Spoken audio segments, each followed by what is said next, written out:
bising trulala, the revenge of Ate. Here we go!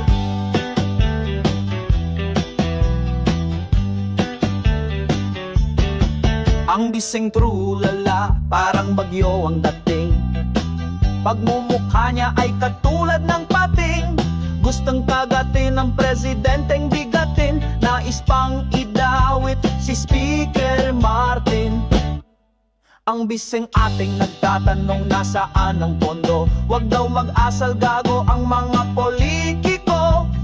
Pag hindi kalyado, wala na daw pondo. Utot niya dapat sa opisina niya ay isarado. Bising trulala, matindi kung makaporma, pero wala naman mapakitang plataforma. Walang ginawa kundi maghapong magtatalak, parang isang lasing na lunod sa ala. Si bising ating naghahanap ng sagot sa mga tanong mga nakakabagot.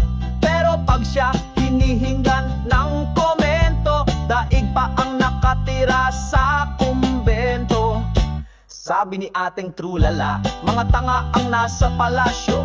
Wag daw tanungin ng travel sa kabilang ibayo. Super entitled ang dating ni ating, mapapaanak ka na lang ng teteng.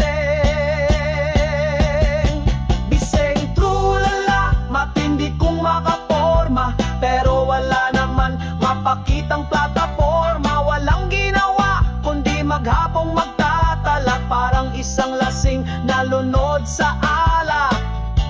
Sabi niya, it's too little, too late. Patawa si Ateng. Eh di ba siya yung way too little, walang nagawa. Ha ha ha ha ha ha. Oh yeah.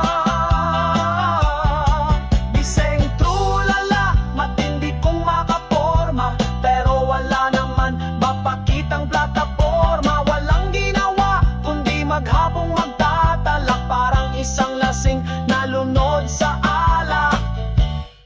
I'm not pro any country at all, sigaw ni ating. Sabi ko naman, lutang na naman si ating. Bising trulala, matindi kong mambola, mga taga-sunod niya parang lang bola.